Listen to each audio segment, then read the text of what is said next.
ETF index mutual funds నేర్చుకుని stock మార్కెట్లో రాణించాలనుకుంటున్నారా? వెంటనే ఈ నెంబర్కి కాల్ చేయండి. నమస్తే, welcome back to Suman T. ప్రస్తుతం మనతో పాటు ఉన్నారు consumers affairs committee chairman Mandari Krishna Reddy గారు. నమస్తే సార్. నమస్తే మేడం. సార్, గోల్డ్ లోన్స్ గురించి మనం ఒకసారి మాట్లాడుకున్నాము. అంటే చాలామంది ఏంటంటే అత్యవసర పరిస్థితుల్లో డబ్బులు కావాలంటే గోల్డ్ పెట్టి లోన్ తెచ్చుకుంటూ ఉంటారు. మరి ఇప్పుడు ఈ గోల్డ్ లోన్స్ పైన కొత్తగా కొన్ని రూల్స్ వచ్చాయంటున్నారు. ఒకసారి రూల్స్ ఏంటి సార్? గోల్డ్ లోన్స్లో గతం కన్నా భిన్నమైనట్టు కొన్ని రూల్స్ ఈ మధ్యకాలంలో వచ్చాయి. అది పూర్తిగా తెలుసుకోకుండా మనం లోన్ కోసం వెళ్ళినట్టయితే కొన్ని ఇబ్బందులు, సమస్యలు మనకు వచ్చే అవకాశాలు ఉంటాయి.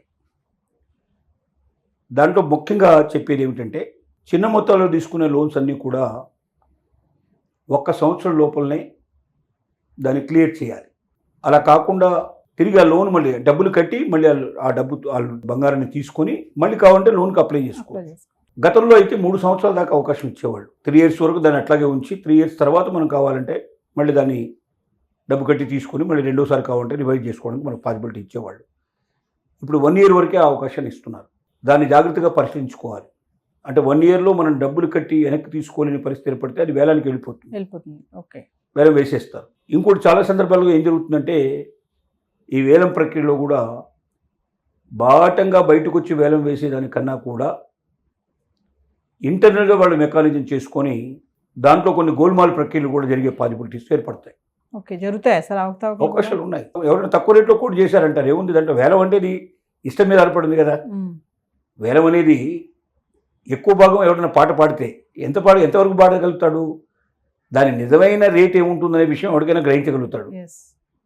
ఎందుకంటే ఆభరణాలు ఉన్నాయా, స్వచ్ఛమైన బంగారం ఉందా, మార్కెట్లో రేట్ ఎంత ఉంటుంది, దానికన్నా మించి అయితే వాడు పాడదు కదా. ఎందుకంటే స్వచ్ఛమైన బంగారం దొరుకుతుంది, దాంతో నగదు తయారు చేయించుకోవచ్చు. 5%, 2% డిఫరెన్స్ తప్ప అంతకన్నా ఎక్కువ ఉండదు. వాళ్ళకి తెలిసిన వాళ్ళనే కూర్చోబెట్టి వేలం వేశారు, ఇంతకన్నా ఎక్కువ పాడలేదు, ఇంతే వచ్చిందని చెప్పడానికి పాసిబిలిటీ ఉంది. ఇలాంటివన్నీ గోల్మాలు చాలా జరుగుతుంటాయి. బ్యాంకులు ఇలాంటి కొన్ని చేసినటువంటి సంఘటనలు కూడా గతంలో ఉన్నాయి.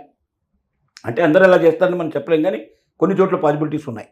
రెండోది ఏంటంటే, ఇప్పుడు కొత్తగా పెట్టేటువంటి దాంట్లో 85% వరకు బంగారం మీద లోన్ దొరికే అవకాశం ఉంది. అంటే ఇప్పుడు ఏ రేట్ అయితే నడుస్తుందో ప్రస్తుతానికి ఆ రేటు మీద 85% రేటు తీసుకునే పాసిబిలిటీ ఉంది. అదొకటి మనం ఖచ్చితంగా పెట్టినప్పుడు మనకు తక్కువ ఇస్తారంటే, మనం ఎందుకు మీరు తక్కువ ఇస్తారు, 85% వరకు నాకు అధికారం ఉంది కదా అని చెప్పి ప్రశ్నించాల్సిన అవసరం ఉంది మనం. అంటే వాళ్ళ ₹1,00,000 సుమారుగా ఉందనుకుంటే 85,000 రూపాయలు ఒక తులం మీద మనకు లోన్ రావాలి. మేము 60,000 ఇస్తాం, 50,000 ఇస్తామంటే కుదరదు. అంటే మనకు ఆ సంగతి తెలిసి ఉంటే మనం గట్టిగా పోరాటానికి, గట్టిగా అడగడానికి మనకు అవకాశం ఉంది. లేదా వాళ్ళు ఏమి ఇస్తే మనం తీసుకుంటుకోవడానికి మనకు ప్రయత్నం చేస్తాం మనం. ఇంకోటి, వేలం వేసినప్పుడు ఎప్పుడైనా సరే ఆ నోటీస్ మనకు రావాలి. కొద్ది రోజుల ముందరగానే, సహజంగా అయితే 15 డేస్ నోటీస్ ఉంటుంది. ఆ లోపల మనకు నోటీస్ చేరాలి. అంటే మనకు చేరి మన సంతకం పెట్టిన తర్వాత 15 రోజుల నుంచి ఆ పైన టైంలో మాత్రమే వేలం వేయాలి తప్ప, వాళ్ళు మనకు చేరకుండా, మనకు చేరినట్టుగా అథాంటిక్గా వాళ్ళకి సిగ్నేచర్ లేకుండా, మనకు ఆ ఇన్ఫర్మేషన్ మనకు ముట్టినట్టుగా మన సిగ్నేచర్ కానీ మనకు సంబంధించిన ఆనవాళ్ళు కానీ లేకుండా వాళ్ళు వేలం వేయడానికి వీలు లేదు. అలా వేలం వేయడానికి అవకాశం లేదు. కాబట్టి అలా ఎవరైనా మనకు తెలియకుండా వేలం వేసినట్టయితే దాన్ని మనం ఛాలెంజ్ చేసేందుకు మనకు రైట్ ఉంది. ఇవన్నీ కొత్త నిబంధనలు చేసినటువంటి విషయాలు అన్నమాట. గతంలో ఏం చేసేవాళ్ళంటే, ఏదో ఒక కొరియర్ పంపించినట్టుగా, కొరియర్ వాపసు వచ్చినట్టుగా, పోస్ట్ ఆఫీసులో కూడా ఇలాంటివన్నీ చాలా లీలలు జరుగుతుంటాయి. కొరియర్ సంస్థలు కూడా చాలా ఇట్లాంటి లీలలు చేస్తుంటారు. సైన్ చేసి ఇచ్చినట్టుగా, ఎవరో సైన్ చేశారు, పిచ్చికితో ఒకటి గీసేసి ఇచ్చేస్తే అయిపోతుంది. మేము పంపించాము, వాళ్ళ దగ్గర నుంచి వచ్చింది, ఆ లెటర్ని ఆడ పెట్టేస్తారు. అది వాళ్ళ సంతకం కాదా అంటే, ఇంట్లో ఎవరున్నారు వాళ్ళు తీసుకున్నారు, ఎవరు ఏ సంతకం పెడితే అది తీసుకుంటాం. ఈ సంతకం ఎలా ఎందుకు చేసామని మేము ఎందుకు అడుగుతాం, మాకేం అవసరం, వాళ్ళు అలా ఇచ్చారు, మేము ఇలా తెచ్చాం అని ఇలాగా వాళ్ళు నోటీస్ పంపించినట్టుగా, నోటీస్ వచ్చినట్టుగా ఇట్లా చేసేవాళ్ళు. ఇప్పుడు అలా చేయడానికి వీలు లేదు. వాళ్ళు కానీ వాళ్ళ ఆథరైజ్డ్ రిప్రజెంటేటివ్స్ కానీ కావాలి. ఒకవేళ వెనక్కి వస్తే ఎందుకు వచ్చిందో వాళ్ళు తిరిగి వాళ్ళు పంపించే ప్రయత్నం చేయాలి. అలా 3 సార్లు మినిమం పంపించిన తర్వాత కూడా రిటర్న్ వస్తే అప్పుడు దాని గురించి ఏం చేయాలనే దానికి లీగల్ పద్ధతి ప్రకారంగా ప్రొసీడ్ అవ్వడానికి అవకాశం ఉంటుంది. సో మీకు తెలియకుండా ఎవరైనా మీ బంగారాన్ని, తాకట్టు పెట్టిన బంగారాన్ని మీకు సరైన నోటీసులు లేకుండా, ఇన్ఫర్మేషన్ లేకుండా దాన్ని వేలం వేయడానికి ప్రయత్నం చేయడం కూడా తప్పే అవుతుంది. ఆ విషయంలో కూడా మీరు లీగల్గా ప్రొసీడ్ అవ్వడానికి మీకు రైట్ ఉంది. రెండోది, మీరు ఎప్పుడైనా సరే ఇప్పుడు పెట్టేటువంటి బంగారాన్ని 1 ఇయర్లో విడిపించుకోగలిగే పరిస్థితి ఉన్నప్పుడు మాత్రమే మీరు దాంట్లో పెట్టండి. లేకపోతే దాన్ని వేలంలో పెట్టే అవకాశం ఉంది.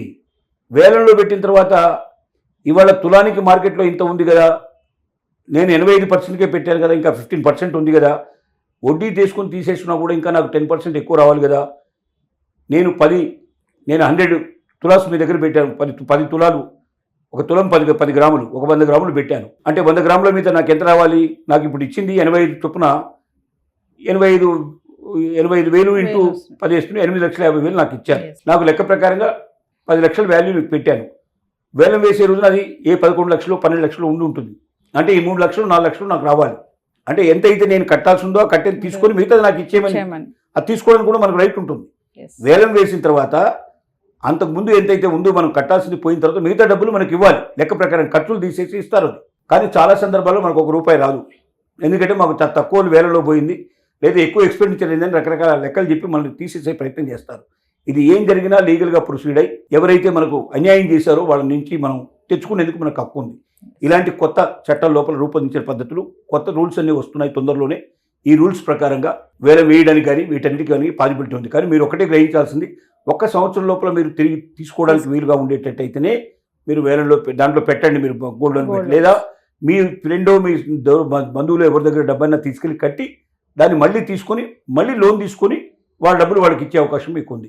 కానీ అది మీరు తీసుకోకపోతే మాత్రం 1 ఇయర్ లోపల వాళ్ళు వేలం వేసేందుకు వాళ్ళకి పూర్తి రైట్స్ ఏర్పడుతున్నాయి.